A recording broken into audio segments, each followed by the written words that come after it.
So, what's up mga guys? Good morning po. Welcome to my YouTube channel. Kuya Mon Vlog po.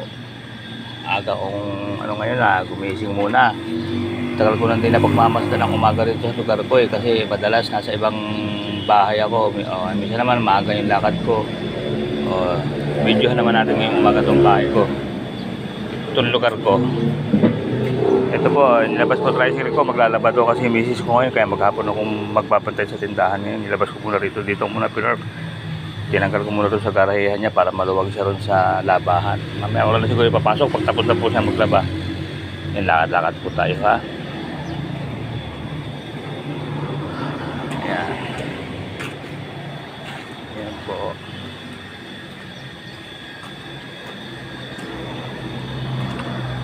Yun. Ay, ang batang ito baka nag-aapaka na naman itong upuan dito, kaya minsan ayokong uupo rito dahil mga bata tumutungtong kasi dito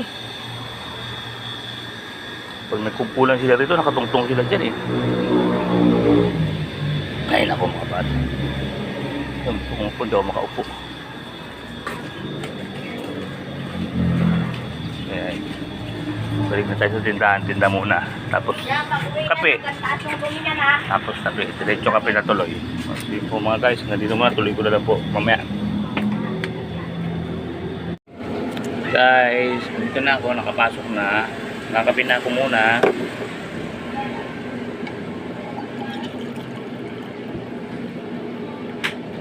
Alam nyo guys, kaya ganito yung style ko.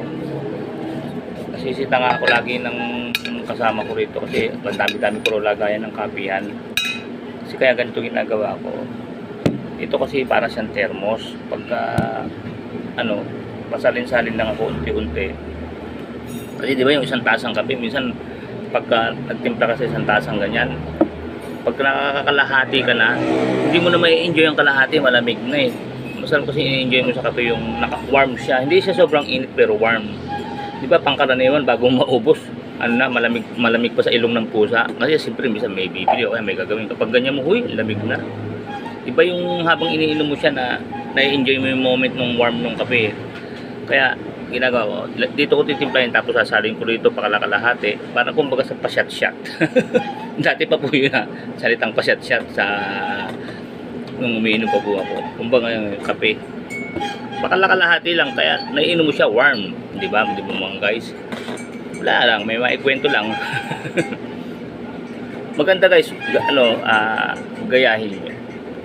Kung may ganito pa pala kayo, mayroon pala sabihin gayahin kung wala nga pala kayong tumbler. Namali na naman ako doon, pasensya na mga guys Mas mai-enjoy nyo yung kape kaysa yung nakadirekta sa tasa. Minsan kasi, bago mo maubos, malamig na Uy, magpuputo. Uy, may almusal na kaya almusal namin ni Esme ko. Naglalaba pa siya rin mamaya. Tingnan mo lang kung bibili kami pandesal o for the meantime, coffee na lang muna. Ganun naman talaga pag wala pang maisip na kapila, ayos na muna yun. Sige po mga guys, hanggang dito na lang po. Maraming salamat sa Diyos. Para good morning. Nga pala ngayon Tuesday ngayon naman Tuesday 7:30 AM in the morning.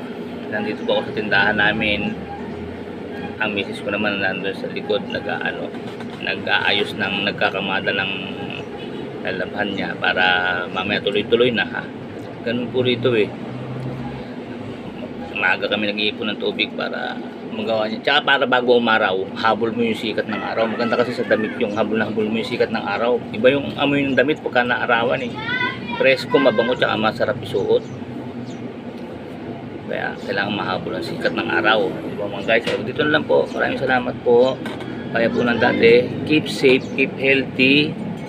Always trust God. Maraming salamat po sa Diyos.